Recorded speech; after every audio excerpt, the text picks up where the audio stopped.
Olá, pessoal! Hoje nós vamos dar continuidade às nossas aulas sobre grandes navegações. Na aula anterior, nós já falamos um pouco o que foram essas grandes navegações, falamos um pouco dos antecedentes, dos fatores envolvidos ali nas grandes navegações e comentamos um pouco também sobre Portugal ter sido o primeiro reino a realizar essas navegações e os motivos que levaram Portugal a ser esse primeiro reino. A partir de agora, nós vamos falar das grandes navegações na Espanha, na Inglaterra, na França e na Holanda. Detalhe, a gente vai ficar muito mais tempo na Espanha e depois França, Inglaterra e Holanda a gente vê rapidinho. Por que a gente usa mais tempo em Portugal e Espanha? Primeiro, porque eles foram os primeiros e, de certa forma, os mais importantes a realizar essas grandes navegações. Em segundo lugar, porque eles estão mais conectados com a nossa história, certo? Visto que o próprio Brasil foi colonizado por Portugal e o restante da América do Sul, ainda que não ela inteira, mas a maior parte da América do Sul, foi colonizada pela Espanha. Então, por isso a gente fica mais tempo estudando Portugal e Espanha. Vamos lá, por que a Espanha não começou essas navegações tão rápido quanto Portugal? Em primeiro lugar, Guerra de Reconquista. Lembram da Guerra de Reconquista contra os muçulmanos para dominar a Península Ibérica? Portugal surge nesse período e o Reino de Portugal não se envolve mais tanto nesta Guerra de Reconquista. Em 1338, você tem a Revolução de Avis. Portugal já é, de certa forma, um reino unificado, não mais preocupado com as guerras de reconquista. Este reino é financiado pela burguesia e, portanto, se preocupa com as grandes navegações. Por outro lado, isso daí em 1338 em Portugal. Por outro lado, a Espanha, até 1492, vai estar envolvida na Guerra de Reconquista. O sul da Espanha, ali em Granada, pertenceu aos muçulmanos até o ano de 1492. Por isso, como a preocupação estava voltada para essa questão interna de guerra contra os mouros, que eles chamavam, guerra contra os muçulmanos, dentro da Península Ibérica, os investimentos da Espanha não foram destinados para as grandes navegações. Este é um primeiro ponto. Segundo ponto pelo qual a Espanha não começa as grandes navegações no mesmo momento que Portugal. Porque a Espanha não existia.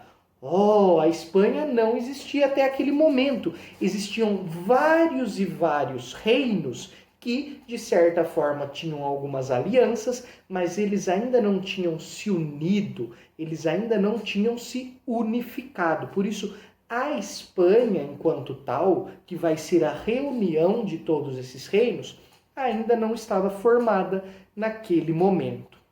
Quando ela se forma? Bem depois de Portugal, porque lá em Portugal a gente fala 1338.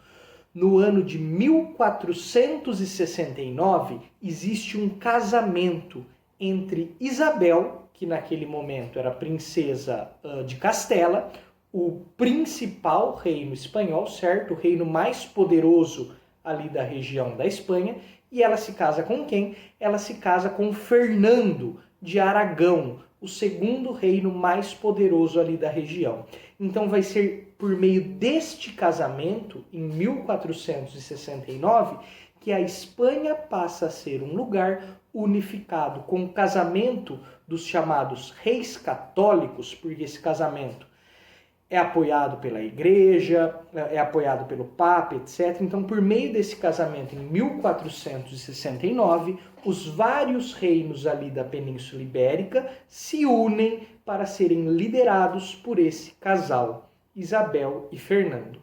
Então, a partir daí, a Espanha começa a ser um reino unificado, mas ela ainda está envolvida nas guerras de reconquista, certo? Então, ela não começa logo de cara o processo das grandes navegações. Vai ser mais ou menos neste momento que surge o personagem principal, o carinha principal da história das grandes navegações espanholas. Um detalhe é que ele mesmo não era espanhol, ele era genovês. Gênova é uma cidade que fica na Itália, então ele era italiano e seu nome era Cristóvão Colombo. Por que o Cristóvão Colombo vai ser uma figura extremamente importante para as grandes navegações? Porque ele estava naquela onda das pessoas do período que pensavam assim: precisamos criar uma nova rota para as Índias. O mar Mediterrâneo foi bloqueado. Devemos criar uma nova rota que nos leve até o Oriente. Esta ideia de contornar o continente africano dos portugueses, ok, é uma ideia boa. Porém, eu tenho uma ideia melhor ainda. Ir para o Oriente saindo para o lado completamente oposto. Ué, por que se eu vou para cá, eu vou sair para o lado completamente ao contrário? Continuava ele. Porque a Terra, na verdade, é uma esfera. E se eu for para o lado completamente oposto do Oriente, eu vou dar a volta ao mundo e chegar até onde eu desejo. Quando ele chega com esse projeto e começa a apresentar esse projeto para as pessoas da época, ele é completamente ridicularizado. Por quê? Porque existia uma crença muito forte, baseada nas escrituras, na Bíblia, baseada nas autoridades antigas, que diziam que a Terra era plana. Além disso, mesmo se fosse redonda, seria um percurso extremamente longo para ele realizar. Enfim, quando ele faz esse projeto, ele fala: com quem eu devo conversar? Quem que vai me financiar? Com o único país que está fazendo grandes navegações de verdade. E por isso ele vai lá para Portugal. Chega para os reis de Portugal, para a nobreza de Portugal, para a burguesia de Portugal, apresenta o projeto dele. Todas as pessoas ali de Portugal rejeitam o projeto dele. Ó, esse projeto seu é um disparate. Ele vai para a Espanha e na Espanha chamam doutores, pessoas das universidades da época, lá em Salamanca, e na Universidade de Salamanca, as pessoas dão uma aula para ele, provando que a Terra era plana, de acordo com as escrituras, com Santo Agostinho, com as autoridades da época. Então dão uma aula para ele explicando que aquilo era uma loucura e rejeitam a proposta dele. Depois disso, ele vai para a França, é rejeitado. Ele vai para a Inglaterra, é rejeitado. E então ele retorna para a Espanha.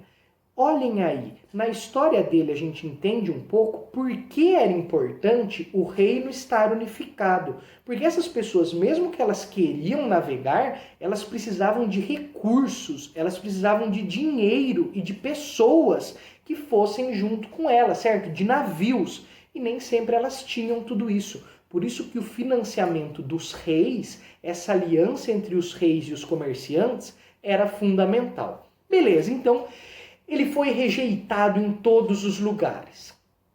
Porém, no ano de 1492, os espanhóis terminam a Guerra de Reconquista. É vencida a última batalha contra os muçulmanos. Granada se torna propriedade dos cristãos. Acabou a Guerra de Reconquista e uma grande festa é realizada para comemorar este feito. Cristóvão Colombo aproveita o momento. Ele fala: agora está todo mundo feliz, acabaram as preocupações aqui na Espanha, eu acho que agora vão aceitar o meu projeto. Então, depois de tanto insistir,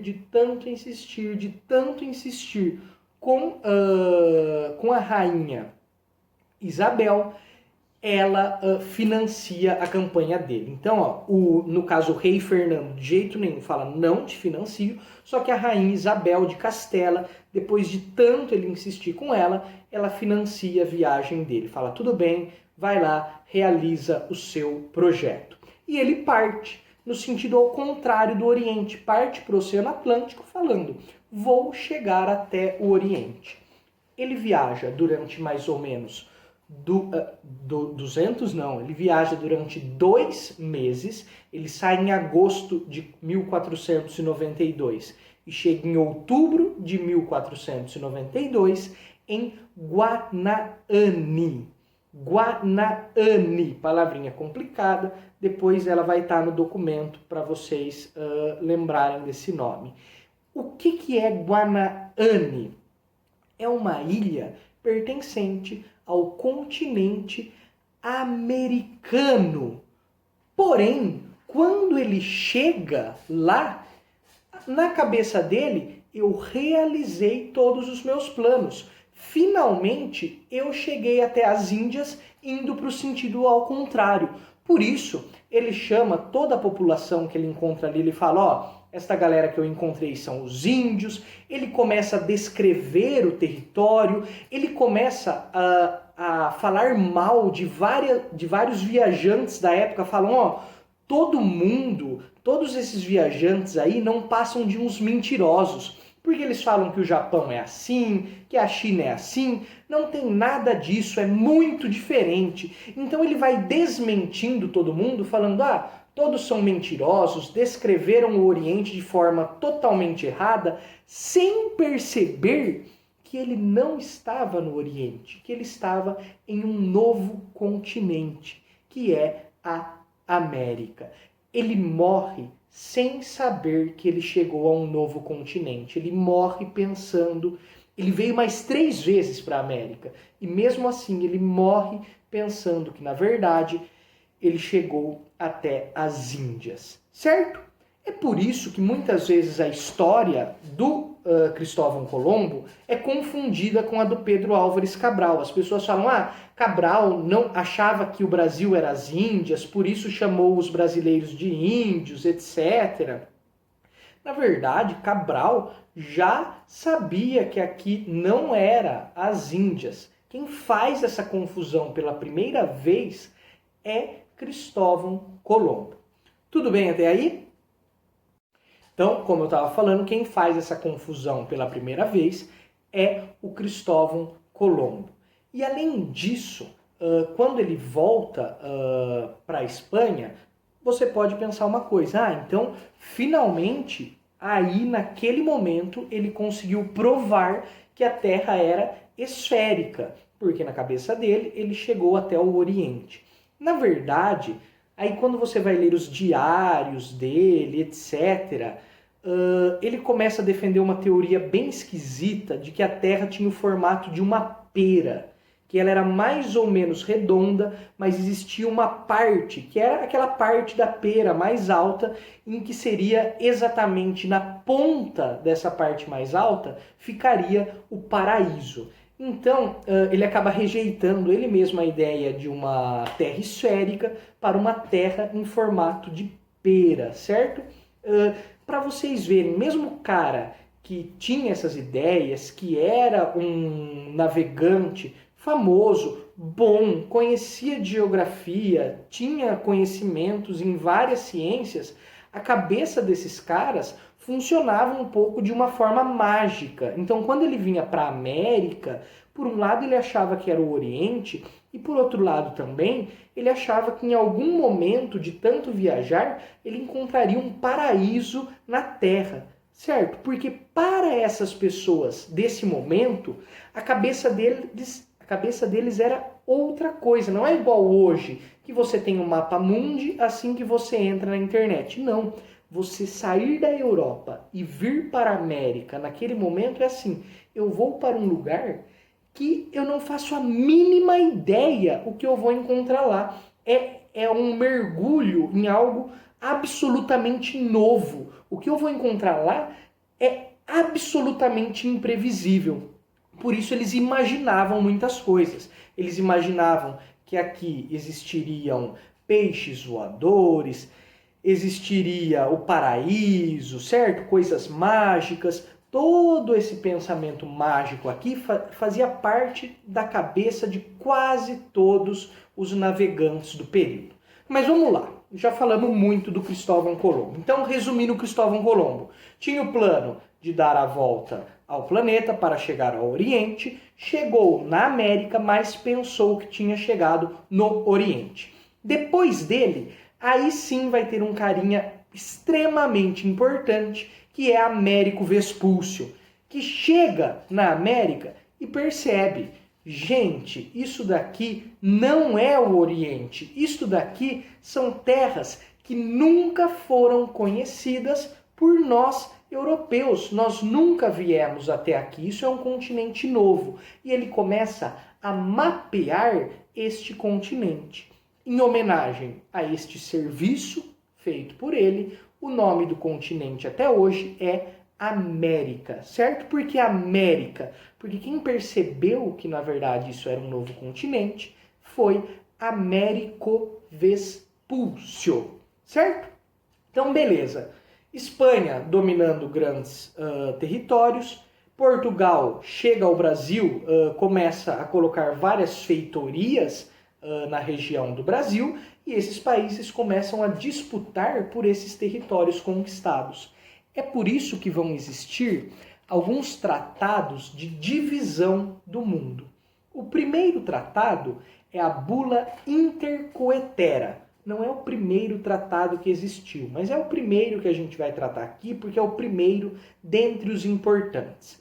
Essa Bula Intercoetera é de 1493.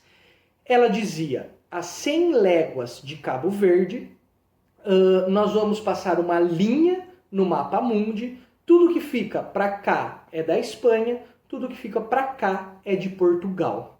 Esta Bula Intercoetera de 1493 não deu certo, porque ela deu toda a América para a Espanha e ela não deu basicamente nada para Portugal. Portugal ficou só com o oceano.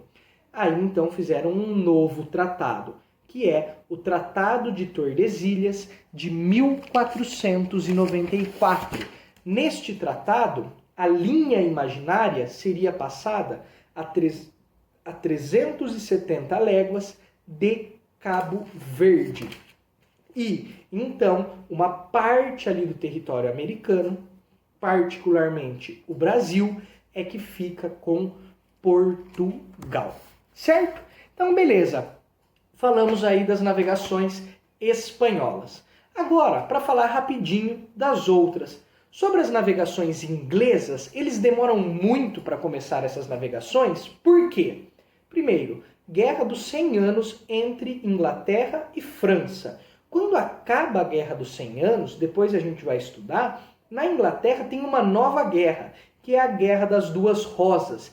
Isso só termina quando Henrique VII sobe ao poder. Por isso, justamente no reinado de Henrique VII, quando as guerras internas acabam na Inglaterra, eles começam esse processo das grandes navegações. Depois de Henrique VII, vem Henrique VIII, que tem um dos governos mais conturbados do mundo. A gente vai estudar ele em reformas religiosas e não tem dados tão importantes sobre as navegações quanto ao reinado do Henrique VIII. E aí a filha dele vai se tornar rainha inglesa, Elizabeth I da Inglaterra. Esta rainha é extremamente importante para as grandes navegações inglesas. Ela governa de 1558 até 1603 e vai ser no governo dela que vai existir o maior investimento às navegações inglesas. Eles chegam ali até a região do Canadá, a região onde hoje é os Estados Unidos, e eles começam a dominar aqueles territórios. A rainha Elizabeth, ela toma consciência também do seguinte: Portugal e Espanha estão muito mais avançados nessas grandes navegações do que nós. O que a gente vai fazer então? Roubar tudo que eles estão conquistando. E é isso que ela faz mesmo. Ela pega vários milhares de piratas que existiam naquela época, certo? Piratas que estavam sentenciados de morte, ou seja, eram condenados à morte. E ela faz uma carta de corso. O que é essa carta de corso? Dizendo assim, a partir de agora você pode roubar, desde que seja roubar espanhóis e roubar portugueses em nome da Inglaterra. Então, basicamente, o começo aí das grandes navegações inglesas é com base na pilhagem, pegar o que os outros estavam trazendo da América, que de certa forma já era um roubo também, e roubar dos espanhóis e dos portugueses. Quem recebia essa carta de corso era um corsário, certo? Qual a diferença entre um pirata e um corsário? O pirata é um cara que rouba fora da lei. Um corsário é um cara que rouba em nome da rainha da Inglaterra. O que mais? Vai ser no reinado dela também que vai ter a vitória dos ingleses contra a invencível armada espanhola. Os espanhóis, em determinado momento, a partir de meados do século XVI, ou seja, a partir de 1550, eles vão dominar o mar. E eles tinham uma esquadra de navios de guerra que era a Invencível Armada, que tinha esse nome porque ninguém vencia dela. Porém, a Invencível Armada perdeu para a frota da Inglaterra em 1588. Este evento é fundamental para fazer com que a Inglaterra comece a se tornar a nova potência mundial e a Espanha deixe de ser essa grande potência. Beleza? Então, da Inglaterra era isso que eu tinha para falar. Da França, vou falar um pouco só sobre as conquistas dos franceses. Em 1534, eles chegam ali na divisa entre o Canadá e os Estados Unidos. Eles fundam a cidade de Quebec um tempo depois.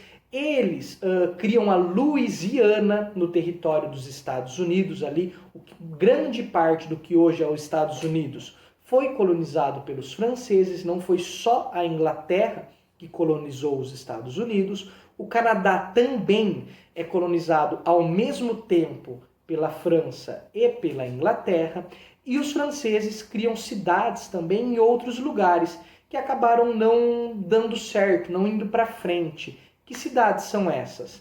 A França Antártica, em 1555, aqui no Brasil. Por que não deu certo a França Antártica? Porque os portugueses, aliados aos indígenas tamoios, fizeram uma guerra contra os franceses, expulsaram os franceses e fundaram a cidade do Rio de Janeiro, no lugar onde era a França Antártica.